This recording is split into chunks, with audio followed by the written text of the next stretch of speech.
Namhlanje ngifuna ukuzokhuluma ngestokfela sakwaNcamalala esumkhonto wesizwe, istokfela. Ngifuna ukuzokhuluma namhlanje nge-family business, umkhonto wesizwe, ngoba lapha kaNcamalala into yomkhonto i-family business. Lapha ePhalamende kunamalunga omkhonto wesizwe awu-58. Imember yakaNcamalala iyodwa.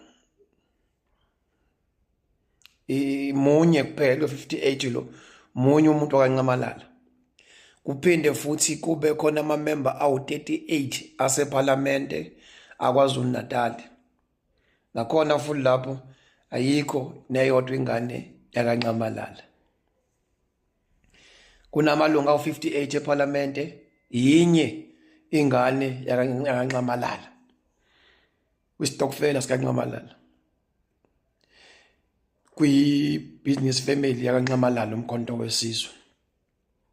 Masakuthi KZN nakhona futhi sinamalungu omkhonto wesizwe, sinamalungu ePhalamende awu-37 awu-38. Nakhona futhi ayikho futhi ingane yakaNcamalala noma umuntu oclose noma owakhona kaNcamalala, akekho noyedwa. Ayusho ukuthi niphile kahle ngane zakwethu emakhanda noma mhlambe nje akuphilekanga kahle. Uma phela kuyi-family business yakwaNcamalala, kufunzwe ePhalamende mhlambe nje kuthiwa mhlambe u-30 noma u-10 noma 15 wakaNcamalala. Kuthiwa KwaZulu Natal lapha ku-38 kwaZulu Natal, kuthiwa kulo-38 lo okhona u-20 wakaNcamalala. Sibone ngampela ukuthi hayi le ibhizinisi le yakaNcamalala, le stokfela sakaNcamalala lesi.